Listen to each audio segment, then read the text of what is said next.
Je vois partout, il a grandi dans un milieu modeste. Est-ce que c'était important pour vous de le dire? Est-ce que c'était important pour vous dans vos écrits? C'est très important pour moi de le dire, parce que j'aimerais en fait montrer aux jeunes qu'il faut désacraliser un peu la littérature. On voit souvent les écrivains comme des professeurs d'université ou des journalistes.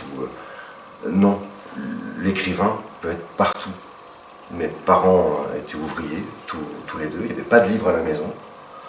Mais c'est pas ce qui m'a empêché d'être attiré et de me rendre compte que ça pouvait toucher tout le monde et partir de chez tout le monde. Je vois aussi, vous avez déménagé souvent, vous avez exercé beaucoup de professions. Moi, je dirais que vous avez été de maison à maison, que vous avez touché et l'encre et la machine. Alors, ça déboussolerait beaucoup de personnes que de devoir justement et déménager et avoir différentes professions.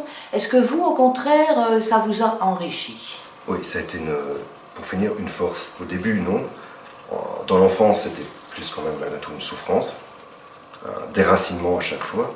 Mais au fur et à mesure des années, on se dit, ben voilà, ça a donné de l'expérience, on a touché d'autres choses, et ça se ressent pour la vie de tous les jours, mais également pour les écrits. J'aimerais bien maintenant revenir un petit peu sur les livres que vous avez écrits, donc des livres de nouvelles et des livres de poésie. J'avoue, je me suis délectée de tout ce qui est poétique, poésie et écriture poétique. Les nouvelles, c'est pas quelque chose que j'accroche. Ça vous intéresse vraiment d'écrire des nouvelles par rapport aux poésies Oui, tout à fait, parce que vraiment la limite est à peine perceptible chez moi entre ma poésie et mes nouvelles.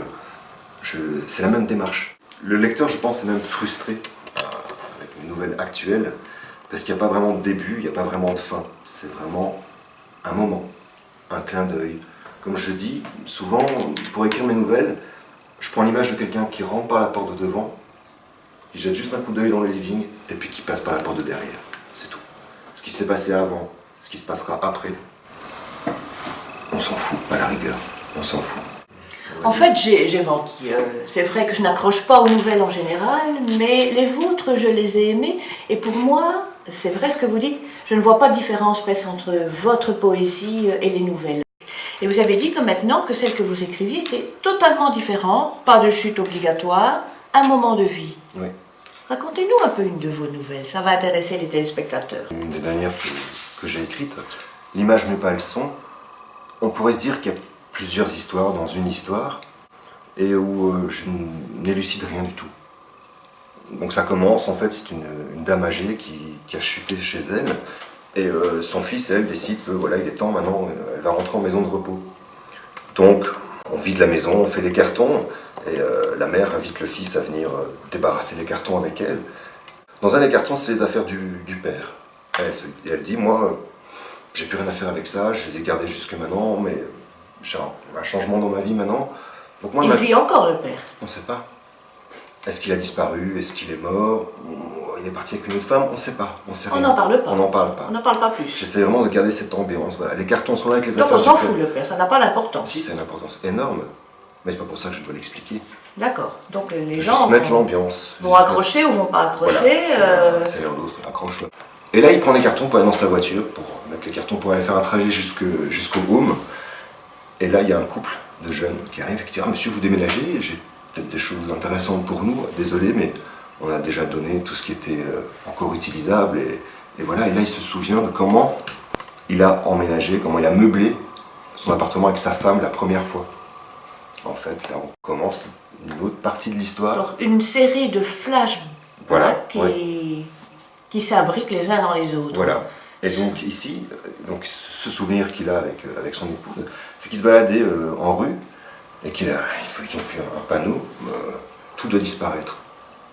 Ils sont un peu surpris, c'est pas un magasin ni rien, c'est une maison vraiment d'habitation. La porte est ouverte, ils rentrent. Et là, ils arrivent dans la cuisine et tout est installé et étiqueté avec des prix. La moindre petite cuillère, il y a un prix, le micro-ondes, il y a un prix. Toute une vie à vendre. Tout est à vendre, tout. Ils passent dans le living, même chose, la télé est à vendre, le salon est à vendre, tout est à vendre. Bon, ils ont acheté le frigo à ces gens-là. La toute dernière phrase, c'est « Nous nous servons toujours du frigo ». Il fonctionne encore très bien. J'observe ma mère à travers le carreau, et me demande ce qu'ils sont devenus tous les trois. Elle est assise sur un tabouret, tricote un pull au milieu des cartons. Elle lève la tête et me regarde en se grattant les cheveux avec son aiguille. Elle déménage une dernière fois. Des comptes à régler avec l'enfance? On a tous des comptes à régler, je crois, avec l'enfance. Tous. L'écriture permet quelquefois d'exorciser. Oui, des comptes à régler, oui. Je me doutais un peu que tu allais me poser la question.